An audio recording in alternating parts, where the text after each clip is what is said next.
हज़रत अबू हुरैरा रज़ी अल्लाह ताला अन्हो से रिवायत है कि रसूल अकरम सल्लल्लाहु अलैहि वसल्लम ने फरमाया, बदगुमानी से बचते रहो क्योंकि बदगुमानी सबसे झूठी बात है, और लोगों के राजों की कुरेद न किया करो और न लोगों की निजी गुफ्तगू को कान लगाकर सुनो। आपस में दुश्मनी पैदा न करो बल्कि भाई भाई बनकर रहो।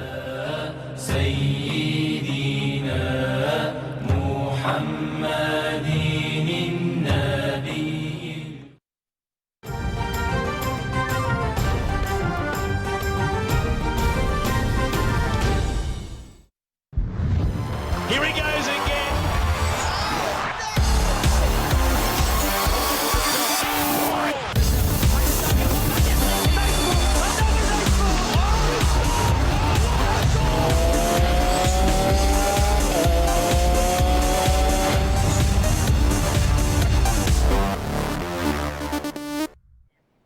Welcome back to sports 360। मजीद बात करेंगे पीएसएल पे, और अब हमें स्पोर्ट्स 360 में ज्वाइन कर रही हैं एक काउंटी क्रिकेटर भी हैं और स्पोर्ट्स की तजियाकार भी हैं, क्रिकेट पर एक्सपर्ट हैं। इनसे हम गुफ्तगू करेंगे। Doctor Samara Afzal. समारा, अस्सलाम वालेकुम, welcome to sports 360।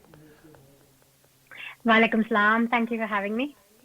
Great to see you on the show. आप क्या ऐड करना चाहेंगे अगर हम पाकिस्तान सुपर लीग की बात करें? कल का मैच तो ऑब्वियसली बहुत इंपॉर्टेंट था regarding points that were up for grabs, but overall जो टूर्नामेंट की टोन सेट हुई है, काफ़ी इंटरनेशनल प्लेयर्स और कोचेस कह रहे हैं कि that the quality of the tournament जो अभी तक उन्होंने देखी है is probably best in the world. नहीं जी, बिल्कुल जो क्वालिटी थी पीएसएल की so far it's been brilliant. I think हर साल PSL is just outdoing itself. हर साल जो कम्पिटिटिवनेस होती है, जो क्वालिटी हमें देखने को मिल रही है, वो बहुत अच्छी है। माइकल वोन ने पिछले दिनों कहा था कि it's the second best T20 league in the world. Obviously वो फर्स्ट को आईपीएल कह रहे हैं, लेकिन यू नो वो भी एक बहुत बड़ा कॉम्प्लीमेंट है पीसीबी के लिए, पीएसएल के लिए। और बहुत मैचेस सारे बहुत ही इंजॉयबल होते हैं, बहुत कम्पिटिटिव होते हैं। Again even yesterday low scoring game थी, लेकिन फिर भी एक्साइटमेंट थी। फिर भी ये नहीं पता था कि डेफिनेटली मुल्तान जीतेगी। तो you know hats off to the PCB, क्योंकि स्पेशली पैंडेमिक की वजह से जो लास्ट टाइम हुआ था और शुरू में कोविड के केसेस भी थे, तो ऑब्वियसली थोड़ा था कि टूर्नामेंट हो पाएगी, क्या होगा। बट जिस तरह उन्होंने बबल्स को हैंडल किया, जिस तरह उन्होंने टूर्नामेंट को हैंडल किया, तो हैट्स ऑफ टू देम के अब we are getting ready for the final on Sunday इंशाल्लाह। बिल्कुल। आप अगर हम क्वेटा ग्लैडिएटर्स की बात करें ओवरऑल टूर्नामेंट में, और अभी हम स्टूडियोज में भी यही बात कर रहे थे कि बहुत सी टीम्स हैं जिनको काफ़ी चीज़ें बेहतर करनी है अगले टूर्नामेंट में, but for Quetta and for Sarfaraz specifically आपको लगता है there needs to be a huge turn around, क्योंकि पिछले अगर आप 7 एडिशंस देखें तो कंसिस्टेंटली एक ही कप्तान के साथ गए, बट ओवरऑल वो रिजल्ट्स नहीं अचीव हो पाए जो प्रॉब्ली वो पिछले कुछ 2-3 सीजन्स में करना चाह रहे थे। आई थिंक ड्रास्टिक चेंजेस की जरूरत भी नहीं है, क्योंकि ये वही टीम है जो जीत चुकी है पीएसएल, और पिछले जो बिगिनिंग के 3-4 पीएसएल एडिशंस थे वो बहुत अच्छा खेले हैं। लास्ट 3 सीजन्स अनफॉर्चुनेटली उनके लिए अच्छे नहीं रहे, ये फ्यू प्रॉब्लम्स हुई हैं, ऑफ कोर्स इंजरीज, एंड फिर प्लेयर्स चले गए हैं इंटरनेशनल कमिटमेंट्स के लिए। अब ये फॉल्कनर का जो मसला हुआ है, तो आई think I wouldn't say drastic turn around, I think उनको बैठ के अपनी स्ट्रैटेजी रीथिंक करनी चाहिए, एक अच्छी कॉम्बिनेशन बनानी चाहिए, बिकॉज समटाइम्स आई थिंक उनकी जो बैटिंग है थोड़ी लाइट है, या उनके जो बॉलिंग है वो प्लान पे नहीं जा रही। तो यू नो उनके पास बहुत अच्छे कोचेज हैं इन बॉलिंग डिपार्टमेंट में, they have one of the best T20 bowlers in the world, Umar Gul. तो ये नहीं कि उनके पास नहीं है रिसोर्सेज, नहीं है उनके पास बहुत अच्छे रिसोर्सेज है, लेकिन अनफॉर्चुनेटली कभी कभी बैड लक भी हो जाती है, कभी जिस तरह आप चाहते हैं रिजल्ट चाहे उस तरह नहीं जा रहे होते। But I think for next year they need to rethink, और एक अच्छी स्ट्रैटेजी, एक अच्छी कॉम्बिनेशन के साथ उनको जाना चाहिए। बिल्कुल, अच्छे कॉम्बिनेशंस और अच्छी स्ट्रैटेजी बहुत इंपॉर्टेंट है, बट समारे ने बहुत इंपॉर्टेंट बात की। आसिफ, आप एग्री करेंगे कि अगर एक पॉजिटिव हम क्वेटा ग्लैडिएटर्स की टीम से देखें तो वो उनका बॉलिंग यूनिट रहा है, जिस तरह से उमर गुल काम कर पाए हैं, स्पेशली नसीम शाह की बात हो रही है, जिस इकॉनमी से और जिस तरह विकेट टेकिंग बॉलिंग उन्होंने की है, खासी इंप्रूवमेंट नज़र आती है हमें। बहुत ज़बरदस्त, बिल्कुल आप ठीक कह रहे हैं, और बहुत इम्प्रेस किया है नसीम शाह ने, ख़ास तौर पर उनकी वेरिएशन जो थी, लाइन और लेंथ जो थी, जिस तरह से T20 के अंदर हम देखते हैं कि बॉलर्स जो हैं वो इकोनॉमिकल नज़र नहीं आते, और हमने देखा कि क्वेटा ग्लैडिएटर्स 2 ओवरऑल स्ट्रगल कर रहे थे, उनके इंटरनेशनल प्लेयर्स ने अच्छा परफॉर्म किया, जेसन रॉय ने अच्छा परफॉर्म किया, लेकिन जिस तरह से बॉलिंग नसीम शाह ने की और फास्ट बॉलर्स के साथ काम किया उमर गुल ने, वो बहुत रिमार्केबल है। और नसीम शाह की बॉलिंग आप कल के मैच में भी देख लीजिए, बहुत इकनॉमिकल रहे, कमाल बॉलिंग की, विकेट्स भी हासिल की। सो मेरा ख्याल है कि जो एक खला नज़र आ रहा था हमें उनकी बॉलिंग के अंदर, कि उसके अंदर हम देख रहे थे कि वेरिएशंस जो हैं वो नहीं थी, दो कि के इस कम उम्र में उन्होंने हैट्रिक की है, टेस्ट क्रिकेट के अंदर पेस भी बहुत अच्छी है। तो जो चीज़ उनकी इंजरी के बाद हमें नज़र आ रही थी कि वो शायद इतनी जल्दी कम बैक नहीं कर पाएंगे, ओवरकम नहीं करेंगे सिचुएशंस पे, उन पे उमर गुल ने काम किया, और फिर हमें उनके हर मैच में नज़र आया कि उनकी बॉलिंग के अंदर एक निखार था, उसके अंदर वेरिएशंस नज़र आ रही थी, स्लो डिलीवरीज बहुत अच्छी कर रहे थे, लेंथ्स बहुत अच्छी थी, क्विक डिलीवरीज बहुत अच्छी की। सो बिल्कुल आप उमर गुल को क्रेडिट देना होगा, बिल्कुल देना होगा। समारा, आप ये एक फैक्टर हमें क्यों नजर आ रहा है कि जो नई जनरेशन ऑफ फास्ट बॉलर्स है, they are more injury prone than their predecessors, not just Naseem Shah but और भी अगर बॉलर्स की बात करें तो बहुत ज़्यादा इंजरी प्रोन हमें नजर आते हैं। इज इट बिकॉज कि क्रिकेट की इंटेंसिटी जो है, the amount of cricket being played has increase, या आपको कोई और फैक्टर्स नजर आते हैं? I think intensity for sure, बहुत ज़्यादा मैचेस हो रहे हैं, बहुत ज़्यादा टूर्नामेंट्स हो रही हैं। अगर आप पाकिस्तान का स्केड्यूल देखें, लगातार क्रिकेट हो रही थी, इवन दो पैंडेमिक चल रहा था, और अब फिर सीधे पीएसएल में आ गए। और जो एक बॉलिंग होती है पोजीशन, ऑब्वियसली मैं खुद एक बॉलर थी, मीडियम पेस थी, फास्ट नहीं थी, लेकिन फिर भी आपको पता है अब मैंने 10 साल खेला है, लेकिन मैं अब बॉलिंग 4-5 ओवर से ज़्यादा नहीं कर सकती, बिकॉज मेरे नीज में प्रॉब्लम हो जाती है। जो एक बॉलिंग एक्शन होता है वो एक नेचुरल चीज नहीं है ह्यूमन बॉडी के लिए, उस पर बहुत सारे एबनॉर्मल वेट्स और एबनॉर्मल फोर्सेस आपके जाते हैं घुटने से थ्रू और एंकल्स में, और खासकर ये जो क्वालिटी ऑफ बॉलर्स हमारे पास हैं, जितने तेज बॉलर्स हैं, फास्ट बॉलर्स हैं, इनके लिए तो बहुत ही ज्यादा जो है वो एबनॉर्मल लोड्स जाते हैं। तो इनके लिए बहुत इंपॉर्टेंट है एक एक्शन डेवलप करना जहां उनके लिए सबसे कम रेजिस्टेंस मिलेगी, बट बहुत मुश्किल है। वर्ल्ड में देखें, फास्ट बॉलर्स जो सही फास्ट बॉलर्स उनकी जो है ड्यूरेशन इतनी ज्यादा नहीं होती, 10 साल। बैट्समैन तो 20-30 साल भी खेल लें, but as a bowler it's very difficult. तो again they need good coaches उनको, और फिटनेस के लिए ऑब्वियसली बहुत इंपॉर्टेंट है फिटनेस, और ये कि ज्यादा भी आप करवाएं काम, जिससे फिटनेस भी हो गई, बॉलिंग भी हो गई, तो समटाइम्स बहुत ज्यादा हो जाता है। तो again they need the right balance, कि इतनी ट्रेनिंग करनी है, स्ट्रेचेस करने हैं, और खास करके जब आप क्लब क्रिकेट खेलते हो या आप ग्रास रूट्स में खेलते हो, और हम सब करते हैं, आप बॉलिंग करते हैं या बैटिंग करते हैं, बट आप कंप्लीटली फॉरगेट करते हो कि वार्म डाउन भी करना है, स्ट्रेचेस भी करने हैं। ऑब्वियसली आपकी इंटरनेशनल लेवल और जो पीएसएल का लेवल है इसमें तो करवाते हैं, बट वो पहले से ही कुछ इंजरीज डेवलप होना शुरू हो जाती हैं। सो ये आपको मॉनिटर करना पड़ता है।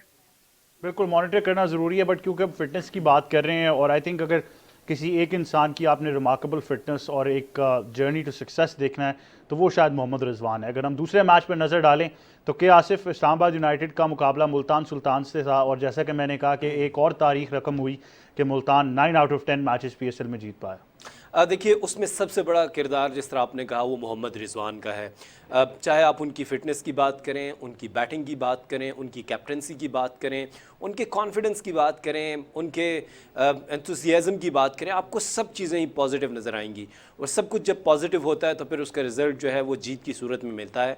और देखिए, कल जो लोग बात कर रहे थे कि ट्रैक जो है वो स्पिन बॉलर्स के लिए बहुत हेल्पफुल है, और हमने देखा जिस तरह से south African star Imran Tahir ने बॉलिंग की, सिर्फ 8 रन दे के 2 खिलाड़ी आउट किए, मैन ऑफ द मैच भी हुए, बाकी स्पिनर्स ने बहुत अच्छा परफॉर्म किया। लेकिन रिजवान को इससे फ़र्क नहीं पड़ता कि ट्रैक कैसा है, वो एक कंसंट्रेशन से आएंगे, उससे बैटिंग करेंगे। अगर आपको देखिए, यही चीज़ हमने बाकी प्लेयर्स ने भी सीखनी है कि ऐसा नहीं होगा कि सिर्फ जब कंडीशंस आपको सपोर्ट कर रही हैं तो आप परफॉर्म करेंगे। स्टार आप उस वक्त बनते हैं जब आपकी कंडीशंस आपके अगेंस्ट जा रही होती हैं और आप परफॉर्म करते हैं। सो रिजवान की ये बात आप मानिए कि पिचेस अगर मुश्किल भी हों, जैसी भी हों, वो टाइम लेते हैं, उनके ऊपर क्रिटिसिज्म होता है कि स्टार्ट स्लो करते हैं, उनका स्ट्राइक रेट कम है, लेकिन एट द एंड आप देखिए उनका स्ट्राइक रेट 140 होता है और टीम जीत रही है। सो आई थिंक रिजवान से अब हमारे बाकी प्लेयर्स को सीखने की ज़रूरत है। कल भी जब पिच में स्पिन था और स्पिनर्स को हेल्प मिल रही थी, वो वेट कर रहे थे, सिंगल के ऊपर जा रहे थे। देखिए, जितनी भी मुश्किल बॉलिंग हो, आप सिंगल करना सीखेंगे तो आप बड़े खिलाड़ी बनेंगे। माइकल बेवन की मिसाल लीजिए, जितनी मुश्किल बॉलिंग हो रही है आपने सिंगल करना है, और जितना ज्यादा आप सिंगल्स करेंगे, इवन इन T20 भी आप अपोजिशन के ऊपर प्रेशर डालेंगे। इंपॉर्टेंस जो अब काफी क्रिकेटर्स मेरे ख्याल से भूल चुके हैं आसिफ, यंगस्टर लेवल पर। देखिए, यही तो हमने सिखाना है और यही तो हमने बताना है कि आप रिजवान से क्या सीखना चाह रहे हैं। कि आप विराट कोहली को देख लीजिए, जिस क्लास के वो बैटर हैं, कि वो जितनी भी मुश्किल बॉलिंग होती है वो सिंगल लाजमी करते हैं। जब आप स्ट्राइक रोटेट करते हैं, एक ओवर में कोई एक ऐसी लूज डिलीवरी होगी जो आपको बाउंड्री देगी और आप उसका वेट करेंगे, और जब आप 7-8 रन करेंगे, 9 रन करेंगे, तो मेरा ख्याल है कि ये बड़ा ज़बरदस्त हो जाता है। बॉलर भी प्रेशर में आ जाते हैं और फील्डिंग साइड और उनके कैप्टन भी प्रेशर में आ जाते हैं। बिल्कुल, ये बहुत इंपॉर्टेंट बात आसिफ ने की। आई थिंक फॉर द यंगस्टर्स जो हमें देख रहे हैं, इंपॉर्टेंस ऑफ अ सिंगल किसी भी फॉर्मेट में आप उसको इग्नोर नहीं कर सकते। और इसी तरह कहते हैं कि आपको इनिंग्स जो बिल्ड करनी है वो यही कैलकुलेशन करनी है कि आपने स्ट्राइक किस तरह रोटेट करना है। समारा, आप क्या ऐड करना चाहेंगी मुल्तान सुल्तान्स के लिए? Defending champions, it has been a dream run, 9 out of 10 games, और फिर मोहम्मद रिजवान की अगर कप्तानी की बात करें तो एक मिसाल रहे हैं तमाम कप्तानों के लिए पीएसएल में। नहीं, Multan Sultans have been fantastic. I'm very happy कि मेरा भी एसोसिएशन खानेवाल से है, तो उन्होंने बहुत अच्छा खेला है। और जब आप देखते हैं ना रिजवान की लीडरशिप, अगर आप देखें वो बहुत पॉजिटिव है। आसिफ भाई ने जैसे कल बात की, ऑब्वियसली मुल्तान थोड़ा सा डिफिकल्ट पोजीशन में था, लेकिन मुझे पता था कि जब तक रिजवान खेल रहा है तो वो जीत जाएंगे, बिकॉज अगेन वो वो सेंसिबली खेल रहे थे, सिंगल्स ले रहे थे, जब हिट करने का मौका मिल रहा था तब वो सेंसिबल शॉट खेल के बाउंड्रीज ले रहे थे। तो बहुत फर्क पड़ता है जब आपका कैप्टन पॉजिटिव हो, और अगर उनको फील्ड में भी देखें हमेशा पॉजिटिव रहते हैं, मुस्कुरा रहे होते हैं, और ये जो पॉजिटिव एनर्जी है फिर प्लेयर्स में भी वो ट्रांसमिट होती है, और वो कभी किसी पे वो आप उनको कभी स्ट्रेस में नहीं देखते। I think that's part of his personality. वो जब कोई कैच भी ड्रॉप होता है, फील्डिंग में साफ होती है, वो आपने कभी उनको देखा नहीं है कि वो स्ट्रेस में आए हैं। तो आई थिंक इस तरह जब आपके प्लेयर्स आपके साथ रिलैक्स्ड रहते हैं तो आप उनसे सबसे बेस्ट परफॉर्मेंस निकाल सकते हैं। तो as a leader he is led from the forefront, not only as a captain लेकिन एज अ बैट्समैन टू। उन्होंने बहुत अच्छा खेला है, तकरीबन हर मैच में परफॉर्म किया है। So I think they deserve to actually win the PSL. अगर यहाँ से इतने मैच 9 आउट ऑफ 10 जीत कर अगर फाइनल हार गए तो I personally would be very disappointed for them. I think वो they deserve to win, inshallah, on Sunday. मैं वैसे सवाल पे आना चाहता था कि अब क्योंकि टॉप 4 हो गए हैं तो आपकी क्या पिक्स होंगी, बट आई थिंक समारा ने पहले ही क्लियर कर दिया है कि मुल्तान सुल्तान को उन्होंने पहले ही पीएसएल दे दी है, तो she is going with Multan, ये तो हमें क्लियर हो गया। बट आसिफ, कुछ चीज़ें हैं जिनको बड़ा कीनली ऑब्जर्व करना पड़ता है, क्योंकि ऑब्वियसली क्रिकेट मेरे और आपके खून में भी है तो वो निकल तो नहीं सकती, तो हम बड़े कीनली मैचेस को देख रहे होते हैं, मैं हूँ, आसिफ हूँ, या हमारी तरह के जितने भी लोग हैं, और हम खाली मैच नहीं ऑब्जर्व कर रहे होते, एक एक बॉल के साथ हर चेंज को हम ऑब्जर्व करते हैं। ये आई थिंक एक कर्स है हमारे पे जो अब कभी नहीं हटेगा। तो आसिफ, हमने जो एक चीज़ देखी कि अगर आप पहले चले जाएं पीएसएल से ड्राफ्टिंग में आ जाएं, तो मुल्तान सुल्तान बड़ी सटल गई अपनी ड्राफ्टिंग के साथ, मतलब कोई इतनी हाइप और धूम नहीं मची उनकी ड्राफ्टिंग के बारे में। आई थिंक जो सबसे बड़ा शॉकर उन्होंने दिया वो टिम डेविड को जब उन्होंने लिया। उसके अलावा अगर आप रिसोर्सेज देखें तो उनके रिसोर्सेज तकरीबन वही थे जो पिछले साल उनके पास थे, कुछ एक दो ट्वीक्स उन्होंने ज़रूर किए। जो इंस्ट्रूमेंटल कप्तानी होती है वो सिर्फ ये नहीं होती कि आप लीड फ्रॉम द फ्रंट कर रहे हैं, कि आप खुद स्कोर कर रहे हैं, आपके चेंजेस अच्छे हैं, वो ऐसे होते हैं कि आप ऐसी सिचुएशन में ऐसे इंसान को भी यूज़ कर जाते हैं जिसके बारे में किसी ने सोचा भी ना हो, और ऐसी एक मिसाल में खुशदिल शाह की नज़र है। एग्जैक्टली देखिए, ये बिल्कुल आप बहुत अच्छा आपका क्वेश्चन है, और इस चीज़ को सीखना है जो टीम्स पीछे रह गई, कराची किंग्स रह गई या कोयटा ग्लैडिएटर्स रह गई, कि वो क्या मसाइल थे जिनकी वजह से वो अच्छा परफॉर्म नहीं कर पाए। अच्छे कैप्टन्स और अच्छे बैटर्स बॉलर्स होने के बावजूद जो मैनेजमेंट में लूप होल्स थे, उनकी वजह से उनकी टीम जो है वो पीछे रह गई। अब देखिए, जो क्रिकेट है, ये जो क्रिकेट लेजेंड्स हैं वो यही कहते हैं, जिस तरह आपने कहा कि हमारे खून में रच बस गई है। सो आपका खाना पीना क्रिकेट है, आपकी बातचीत क्रिकेट है, आपका ओढ़ना बिछोना क्रिकेट है। सो जब ये सब चीज़ें होंगी तो फिर आपके अंदर एक एप्टीट्यूड बनेगा, और आप जब आपकी सारी तवज्जो है वो गेम की तरफ होगी। तो देखिए, मुल्तान सुल्तान की मैनेजमेंट, जिस तरह हैदर अजहर साहब हैं, जिस तरह उनके साथ मुश्ताक हैं, जिस तरह एंडी फ्लावर हैं, ये सभी बड़े क्रिकेट माइंड्स हैं, इन्होंने काम किया। और जिस तरह आपने टिम डेविड की बात की, जो लास्ट ईयर था उसमें जिस तरह से टिम डेविड ने परफॉर्म किया था, मेरे लिए शॉकिंग था कि लाहौर कलंदर्स ने उनको पिक क्यों नहीं किया, कि वो किस तरह से मिस कर गए टिम डेविड के पिक। और टिम डेविड जिस भी टीम में जाएंगे, मुझे नहीं लगता कि अगली दफा मुल्तान सुल्तान जो है, बल्कि सारे उनको पिक करने की कोशिश करेंगे। हाँ जी, सारे पिक करने की कोशिश करेंगे। सो ये टिम डेविड की एक मिसाल है, लेकिन सबसे बड़ी मिसाल वो मोहम्मद रिजवान की है। वो मोहम्मद रिजवान जिनको कराची किंग्स जो है वो डगआउट में बिठाते थे और ये कहते थे कि रिजवान की जगह नहीं बन पाती। इमाद वसीम में कहते नज़र आते थे कि चैडविक उनसे ज़्यादा अच्छे विकेट कीपर हैं, बैटर हैं, T20 स्टफ़ हैं। और लेकिन आप मुल्तान सुल्तान को क्रेडिट दें कि वो रिजवान को लेकर आए, कैप्टन बनाया, टीम चैम्पियन हुई। और दोबारा बिल्कुल समारा बिल्कुल ठीक कह रही है कि डिसअपॉइंटमेंट होगी अगर इस लेवल पे जाकर मुल्तान सुल्तान जो है वो जीत नहीं पाते, तो फिर जाहिर है कि सब के लिए दुख होगा। लेकिन बहुत ही एक्स्ट्रॉर्डनरी क्रिकेट खेली है और सब ने मिलकर काम किया, टीम यूनिट बनकर खेले हैं, इस वजह से वो टॉप पर है। बिल्कुल, आई थिंक टॉप पे हैं, but all the best to Multan Sultan और वो तमाम टीमें जिन्होंने टॉप 4 में जगह बनाई है। It's gonna be a battle between Multan, Lahore Qalandars and Islamabad United and Peshawar Zalmi के। इन चारों में से कोई एक जो है वो पीएसएल का ताज अपने सर पर सजाएगा। 3 टीम्स ऑलरेडी पीएसएल जीत चुकी हैं, सिर्फ लाहौर है जो पीएसएल जीतना बाकी है। तो आई थिंक लाहौर के लिए it's more to play for. But cricket की दुनिया से और भी चीज़ों पर गुफ्तगू करनी है। 1985 से 2003 तक पाकिस्तान क्रिकेट की नुमाइंदगी करने वाले पाकिस्तान के साबिक कप्तान, फॉर्मर टेस्ट क्रिकेटर जिन्होंने 916 विकेटें हासिल की और 6000 से ज़्यादा रन्स भी बनाए, सुल्तान ऑफ स्विंग इनको कहा जाता है, वसीम अकरम। इनको पाकिस्तान क्रिकेट बोर्ड के हॉल ऑफ फेम में इंडक्ट किया गया। बड़ी ज़बरदस्त खूबसूरत सी एक सेरेमनी हमने देखी कदाफी स्टेडियम लाहौर में। And I think what better to do it then having sir Vivian Richards to present this award. West Indies और क्रिकेट के ग्रेटेस्ट सर विवियन रिचर्ड्स इस मौके पर मौजूद थे। उन्होंने वसीम अकरम को वो मोमेंटो दिया और वो कैप भी दी हॉल ऑफ फेम की, जिससे उनका इंडक्शन जो है पाकिस्तान क्रिकेट बोर्ड के हॉल ऑफ फेम में हुआ। बहुत सारे ट्वीट्स भी आए। वसीम का जो पेयर था जिसकी हम बात करते हैं 2Ws की, वकार यूनुस ने भी ट्वीट किया और इनको मुबारकबाद दी। इस पर मजीद बात करेंगे, स्पोर्ट्स जर्नलिस्ट शुएब जट हमें ज्वाइन करें। शुएब, अस्सलाम वालेकुम, वेलकम टू स्पोर्ट्स 360। वालेकुम सलाम, थैंक यू सर। शुएब, क्या ऐड करना चाहेंगे एक पॉइंट पर जहां पर लोग बहुत तनकीद कर रहे थे कराची किंग्स को, वहां पर वो जरूर ये भूल जाते हैं कि वसीम अकरम ना सिर्फ पाकिस्तान के लिए बल्कि दुनिया क्रिकेट के लिए सुल्तान ऑफ स्विंग रहे हैं और पाकिस्तान क्रिकेट बोर्ड ने उनको हॉल ऑफ फेम में इंडक्ट किया है। आप क्या ऐड करना चाहेंगे? मैं समझता हूं कि ये हॉल ऑफ फेम को रिस्पेक्ट दी गई है, वसीम अकरम को रिस्पेक्ट नहीं दी गई। वसीम अकरम जो है वो उस तरह के लेजेंड हैं जो सदियों में पैदा होते हैं और फिर वो हमेशा के लिए जो है वो अमर हो जाते हैं। जिस तरीके से वसीम अकरम की परफॉर्मेंसेज हैं वो सबके सामने हैं। आईसीसी के जो है वो कोई भी किसी भी तरह की टीम बना ली जाए तो उसमें वसीम अकरम का नाम जरूर होता है। वसीम अकरम ने सिर्फ 92 का वर्ल्ड कप भी पाकिस्तान को नहीं जितवाया, बल्कि पाकिस्तान को कई सुपरस्टार्स जो हैं वो भी दिए। तो अब जिनको हॉल ऑफ फेम में शामिल करना तो पहले ही कर दिया गया था, बाकायदा तौर पे उनका जो है वो एक सेरेमनी की गई और ऑनर किया गया।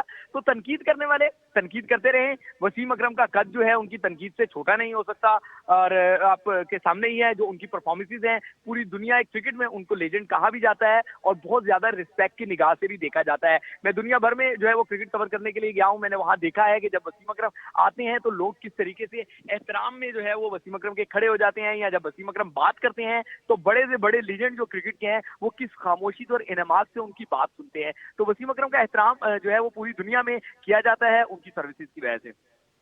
आपने बड़ी ज़बरदस्त बात की शुएब, मैं चाहूँगा आप इसको ज़्यादा एलैबोरेट इस तरह से कीजिए कि एज अ प्लेयर तो वो ज़रूर सक्सेसफुल थे, बट उसके बाद अगर हम उनका कोचिंग स्टिंट देखते हैं या किसी भी ऐसा फास्ट बॉलर, चाहे वो दुनिया में मिचेल जॉनसन हो, चाहे आप इंडिया के फास्ट बॉलर्स की बात करें, किसी भी बॉलर की बात करें, इरफान पठान जिस तरह रहे, तमाम लोग बहुत कीन रहे हैं वसीम अकरम से सीखने के लिए। और यही वजह है कि दुनिया में डिफरेंट प्लेटफॉर्म्स पे हमने वसीम अकरम को उन रोल्स में भी देखा, चाहे वो कोलकाता नाइट राइडर्स की नुमाइंदगी करना हो, चाहे वो पाकिस्तान में डिफरेंट फ्रेंचाइज क्रिकेट को हेल्प करना हो, या दुनिया में और वेरियस रोल्स हों जो उन्होंने कोचिंग की रोल में निभाए। बिल्कुल आप सही कह रहे हैं। देखिए यहाँ पे लोग थोड़ी सी जो है वो चीजों को मैनिपुलेट कर रहे हैं या जो है वो दोनों को मिक्सअप कर रहे हैं। इस टाइम वसीम अकरम कराची किंग्स के प्रेसिडेंट थे, उनके कोच नहीं थे, उनके मेंटोर थे लेकिन कोच नहीं थे। ये बात अंडरस्टैंड करने की जरूरत है, ठीक है। उनके कोच जो है वो पीटर मूर से सही है, बाकी उनके साथ दीगर स्टाफ था। वसीम अकरम जो है वो कोच नहीं थे। लेकिन ये बात आपने बिल्कुल सही की है कि वसीम अकरम चाहे कोलकाता नाइट राइडर में हो, चाहे कराची किंग्स में हो, या कहीं पे भी जहां पे उन्होंने ये रोल अदा किया है, वहां पे टीमों को जितवाया है अपनी कोचिंग में। तो एक अच्छे कोच भी हैं, लेकिन अब उनका कद इतना बड़ा हो चुका है कि अब वो कोचिंग के रोल में नहीं रहना चाहते हैं। वो दीगर तरीके से क्रिकेट को सर्व करना चाहते हैं कि अब जो है वो एग्जैक्टिव जो है वे में, तो उस तरीके से वो वे जो है वो टीमों को जो है वो सर्व भी कर रहे हैं और अपनी सर्विसेज से फ्यूचर स्टार्स भी डेवलप कर रहे हैं। पाकिस्तान के रिसेंट के स्टार्स हों, माजी के स्टार्स हों, जो भी और सिर्फ पाकिस्तान की बात नहीं, दुनिया क्रिकेट में जो भी फास्ट बॉलर होता है, अगर आप उससे पूछ रहेंगे कि वो किसको आइडल करता है तो यकीनी तौर पे उसका जवाब जो है, जहां वो 3-4 बॉलर के नाम लेगा उसमें वसीम अकरम जरूर शामिल होंगे। और हर बंदा चाहता है कि वसीम अकरम से टिप ले ले, अपनी बॉलिंग में को जो है वो बॉलिंग स्किल्स को एनहांस करे। तो वसीम अकरम एक अकेडमी कहना भी छोटी बात होगी मेरे ख्याल से, क्रिकेट के लिए फास्ट बॉलर के लिए एक यूनिवर्सिटी का दर्जा रखते हैं। शुएब, आखिर में मैं आपसे 2Ws के बारे में ज़रूर पूछना चाहूँगा, क्योंकि वसीम अकरम का एरा तो नो डाउट एक बहुत ही बड़ा एरा रहा है, बट हमने देखा कि कल वकार यूनुस ने भी उनके लिए ट्वीट किया और बड़ा अच्छा लगा, क्योंकि ये 2Ws वो थे जिन्होंने पूरी दुनिया में हमें बताया कि फास्ट बॉलिंग कितनी लीथल हो सकती है पाकिस्तान की तरफ से। बिल्कुल आपने सही कहा, ये दो लोग थे जिन्होंने बताया कि दोनों एंड से भी विकेट उड़ाई जा सकती है। इससे पहले आप क्रिकेट में देखें कि एक बॉलर जो है वो विकेट उड़ा रहा होता था और बाकी जो है फिर दूसरे बॉलर्स जो हैं वो खाली बॉल कर रहे होते थे। लेकिन इन दो बॉलर्स ने, 2Ws ने जो दहशत कायम की, मेरे ख्याल से वो आज तक नहीं खत्म हुई। कोई ऐसा बॉलिंग का इतना कामयाब प्लेयर जो है वो दुनिया के पास नहीं है जितने ये दोनों कामयाब थे। ना सिर्फ इन्होंने कामयाबियां समेटी, पाकिस्तान को कई टाइटल्स दिलवाए, और ये एरा कभी खत्म नहीं होगा। मैं आपको बता दूं, पहले ये बतौर बॉलर सर्व करते थे, अब ये बतौर ऑफिशियल जो है वो क्रिकेट की खिदमत अपने तौर पे कर रहे हैं। ये दो बड़े सुपरस्टार्स हैं और सिर्फ पाकिस्तान के स्टार्स नहीं है, बल्कि ये पूरी दुनिया क्रिकेट के सुपरस्टार्स हैं। तो हमें फख्र होना चाहिए कि हम उस नेशन से ताल्लुक रखते हैं जिस नेशन के ये बाशिंदे हैं। बिल्कुल शुएब जट, बहुत शुक्रिया, आप हमें ज्वाइन कर रहे थे स्पोर्ट्स 360 पर। और आई थिंक पाकिस्तान क्रिकेट के लिए बहुत बड़ा मूवमेंट है जहां पर Sultan of swing Wasim Akram Pakistan cricket board के हॉल ऑफ फेम में इंडक्ट कर लिए गए हैं। शुएब भी जिस तरह से एलैबोरेट कर रहे थे, 916 विकटें अगर इनके करियर में देखें, इनकी कप्तानी का करियर आप देखें, इनकी बॉलिंग हो, कई ऐसी पोजीशंस पर जहां पर पाकिस्तान की बैटिंग लाइनअप फॉल्टर कर गई, वहां पर इन्होंने बहुत ज़बरदस्त बल्लेबाजी करके भी मैच जो है पाकिस्तान को जितवाया भी और सेव भी करने की कोशिश की। तो कंप्लीट क्रिकेटर नज़र ज़रूर आए और पाकिस्तान क्रिकेट के लिए इनकी खिदमात जो हैं उनको पूरी एरा जितनी भी क्रिकेट की रहेगी, जनरेशन जितनी भी आएंगी, वो ज़रूर इसको याद रखेंगी। कि आसिफ क्या ऐड करना चाहेंगे वसीम अकरम के बारे में? अब देखिए, जो जिस तरह से शुएब जट साहब बात कर रहे थे, कि वो एक यूनिवर्सिटी का दर्जा रखते हैं पाकिस्तान की फ़ास्ट बॉलिंग नहीं, पूरी दुनिया की फ़ास्ट बॉलिंग के अंदर। तो ये बिल्कुल सही कहा उन्होंने, शुएब जट साहब ने, कि ये हॉल ऑफ फेम को जो है वो इज़्ज़त बख्शी गई है और पाकिस्तान की फ़ास्ट बॉलिंग के लिए उनकी बहुत सी खिदमात हैं।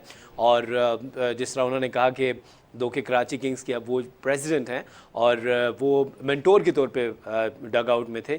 इवन देन मैं ये समझता हूँ कि उनका जो कराची किंग्स हो या जिस तरह आप कह रहे हैं कोलकाता नाइट राइडर्स हो, माजी में बड़ा अच्छा उनको कोच किया है। इस दफ़ा टफ़ टाइम से गुजरे।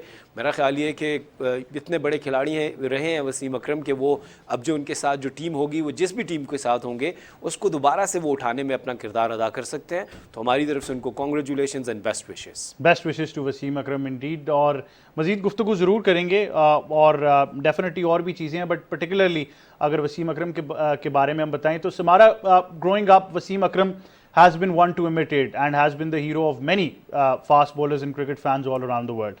आप क्या ऐड करना चाहेंगी वसीम अकरम के बारे में? वो वसीम भाई नो डाउट वो लेजेंड है। इनफैक्ट मेरा जो सबसे पहला मैच था लाइव, वो वसीम भाई यहाँ पर एक लोकल क्लब के लिए आए हुए थे as a charity match. I think I was around 9 या 10 इयर्स ओल्ड। मुझे याद है अपने वालिद के साथ में गई थी और वहाँ लिटरली 2-3 हज़ार पाकिस्तानी इकट्ठे हुए थे just to see Wasim Akram, to catch a glimpse of him। तो वो इतने बड़े लेजेंड है और हमें याद है ग्रोइंग अप द 2Ws, उस टाइम हम बड़े शौक से, जैसे सहारा कप होता था, शारजा कप होता था, उसका कभी कोई मैच नहीं देखना। जब हमें पता था कि वसीम भाई और वकार भाई बॉलिंग कर रहे हैं इकट्ठे, जितनी मुश्किल में पाकिस्तान, जितनी मर्जी मुश्किल में पाकिस्तान हो, हमें था कि वो कर सकते हैं। और ऑब्वियसली इतने मैचेस है जहाँ दोनों ने अपोजिशन को डिस्ट्रॉय किया हुआ, इंग्लैंड के खिलाफ भी मैचेस हैं। तो वो और इतने पैशनेटली वो खेलते थे, पैशन के साथ बॉलिंग करते थे। उनके वो जो फेस में एग्रेशन थी, कुछ अब बॉलर्स में आती है, उनमें जो डिटर्मिनेशन होती थी कि मैंने आउट करना है, तो वो यंगस्टर्स सीख सकते हैं उनके लिए। And I think as a mentor वो एब्सोल्युटली फैंटास्टिक। बस अनलकी रहे हैं Karachi kings. I don't think इसमें वसीम भाई का कोई है कि वो परफॉर्मेंस उनकी नहीं रही। So just unlucky that's happened, but no doubt as a coach, as a captain, as a bowler, as an all-rounder even, I think of course one of the world's best। और मैं ये सोच रही हूँ कि इतना टाइम कैसे लग गया उनको इंडक्ट करने में in the Hall of Fame। बिल्कुल, that's important to see, but I think Samara is right कि वसीम अकरम को as president and mentor ले लिया कराची ने, बाबर आजम को as कप्तान and leading the batting lineup ले लिया, तो there was nothing left। तो but फिर भी I think ज़रूर अनलकी ज़रूर रही। बट आज के मैच पर अगर हम नज़र डालें एक बार फिर, बहुत इंपॉर्टेंट मैच है। आई नो दोनों टीम्स क्वालिफाई जरूर कर चुकी हैं, बट अगर आप पॉइंट्स टेबल की बात करें तो पॉइंट्स टेबल पर अब दूसरे पोजीशन पर आना या दूसरे पोजीशन पर रहना बहुत इंपॉर्टेंट है। मुल्तान सुल्तान्स तो क्वालिफाई कर चुकी है, 9 मैचेस उन्होंने जीते, they will stay at the top of the table. But आज अगर बात करें लाहौर कलंदर्स और पेशावर ज़ल्मी की, तो जीतने वाली टीम दूसरे नंबर पर जरूर आएगी। और आसिफ, हमें पता है इस फॉर्मेट में अगर आप टॉप 2 टीम्स में हैं तो आपके पास एक एडेड एडवांटेज है। बिल्कुल आप ठीक कह रहे हैं। और देखिए अब दोनों ही टीम्स कोशिश करेंगी कि वो आज का मैच जीतें और एक अच्छे नोट पे जो है वो ये लीग मैचेस का इख्तिताम करें। और लाहौर कलंदर्स चाहेंगे कि वो अपनी दूसरी पोजीशन बरकरार रखें, तो उससे उनको एक फ़ायदा होगा प्लेऑफ्स के लिए, ऑफ कोर्स जिस तरह आप बता रहे हैं। सो लाहौर कलंदर्स की टीम का मोमेंटम बहुत अच्छा चल रहा है, उनकी बॉलिंग, बैटिंग, फील्डिंग सब कुछ ही कमाल चल रहा है। सो दूसरी जानिब पेशावर ज़ल्मी जो है उसने बहुत अच्छा कम बैक किया है, क्योंकि कराची लग में उनकी परफॉर्मेंस इतनी अच्छी नहीं थी, लेकिन जिस तरह से वो लाहौर में उन्होंने क्रिकेट खेली है, स्पेशली उनके जो यंग स्टार हैं हारिस, उन्होंने बहुत इम्प्रेस किया। सो आई थिंक अब ये मैच तगड़ा होना चाहिए, एक अच्छी क्रिकेट देखने को मिलनी चाहिए। और लेकिन मुझे फिर भी ज़्यादा चांसेस जो हैं वो लाहौर कलंदर्स के लग रहे हैं। लाहौर कलंदर्स के पास मोमेंटम है इन लाहौर, और इस चीज़ को हम डिनाई नहीं कर सकते। समारा, आप आज के मैच के बारे में क्या ऐड करना चाहेंगी? Lahore has been phenomenal this tournament, but at the same time जिस तरह से पेशावर एकदम से ऊपर आकर जगह बना पाया है PSL के टॉप 4 में, इज फिनोमिनल। आई थिंक आज की बहुत एक्साइटिंग गेम है, क्योंकि पेशावर स्ट्रगल कर रहा था इनिशियली और अभी उन्होंने मोमेंटम गेन की और बहुत अच्छा खेल रहे हैं। लाहौर अच्छा खेल रहे थे, थोड़ा सा वो लैप्सेस हो गए, फिर अच्छा खेलना उन्होंने शुरू कर दिया। लेकिन अजीज लाहौर के फेवर में है कि उनकी क्राउड सपोर्ट, बहुत फर्क पड़ता है जब आप खेल रहे हैं और पूरा जो क्राउड है आपको सपोर्ट कर रहा है, आपको बैक कर रहा है। Obviously the captain, the fast bowler, जब वो आते हैं बॉल करते हैं, लिटरली पूरा क्राउड, शीनो, शाहीन, गहरा होता है, तो आई थिंक वो एक बहुत इंपॉर्टेंट फैक्टर है इसमें. लेकिन आई थिंक बैलेंस्ड हैं दोनों teams. I think it's about कौन प्रेशर ले पाएगा. एंड आई थिंक लाहौर के some of the players have to step up. I think Mohammad Hafeez उनकी इतनी अच्छी टूर्नामेंट नहीं गई, तो उनको अगेन स्टेप अप करना पड़ेगा, रन्स करने पड़ेंगे. बाकी in the bowling department they have been good. Again Haris Rauf कुछ परफॉर्मेंसेस बहुत अच्छी गई हैं, कुछ में थोड़ा सा बॉलिंग लाइन लेंथ पे नहीं थी. But I think it will be very exciting match. Obviously I am supporting Lahore. I hope के Lahore continue and they stay on second position.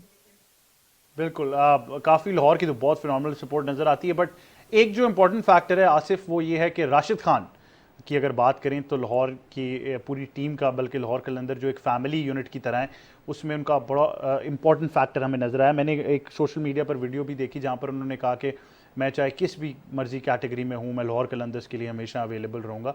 एक अच्छी टोन सेट की. बट अब अगर वो टूर्नामेंट में इनके लिए नहीं अवेलेबल, तो ये कितना बड़ा फैक्टर है? बहुत बड़ा फैक्टर है. और इसकी मिसाल आप लीजिए इस्लामाबाद यूनाइटेड के पॉल स्टर्लिंग के जाने से उनको जितना नुकसान हुआ, और उन्हीं के कैप्टन जब इंजर हो गए इस्लामाबाद यूनाइटेड के, और एलेक्स सेल्स भी इंजर हो गए, तो ये टीम के ऊपर बहुत बड़ा फ़र्क पड़ता है. और राशिद खान तो आपको पता है कि न सिर्फ पाकिस्तान बल्कि दुनिया क्रिकेट में उनका एक ऐसा नाम है कि उन्होंने स्पिन बॉलिंग में अपनी धाक बिठा दी है. और जब भी वो बॉलिंग के लिए आते हैं तो बैटर्स डेफिनेटली उनको डिफेंसिव मोड में खेलते हैं, और ये कोशिश करते हैं कि इनके 4 ओवर्स हमने गुजारने हैं, इसमें रन्स कम भी मिल जाएं कोई बात नहीं, विकेट थ्रो नहीं करनी. और ये मैं बहुत से बैटर्स से मिला हूँ, उनकी यही एप्टीट्यूड है, उनका माइंडसेट यही है कि राशिद खान के जो ओवर्स हैं उनको गुजारना है, उसमें हमने विकेट थ्रो नहीं करनी. सो बहुत बड़ा सेटबैक होगा. और इसका लाहौर कलंदर्स, इसका कोई जो है ना उनके पास कॉम्पनसेशन नहीं होगी. बिल्कुल. आई थिंक इसका कोई कॉम्पनसेशन और रिप्लेसमेंट नहीं है. बट के आसिफ और डॉक्टर समारा अफजल, बहुत शुक्रिया कि आप हमें ज्वाइन कर रहे थे स्पोर्ट्स 360 पर. अब आपसे ज़रूर बात करेंगे बीजिंग में विंटर ओलंपिक्स की, जो बड़े ज़बरदस्त तरीके से अपने इख्तिताम को पहुंची. बट क्लोजिंग सेरेमनी में बहुत सी चीज़ें थी, और क्या क्या हुआ क्लोजिंग सेरेमनी में और कैसे ये गेम्स अपने इख्तिताम को पहुंची, बताएंगे हमारे नुमाइंदा हैं ज़ीशान कयूम इस रिपोर्ट में. आइए देखते हैं.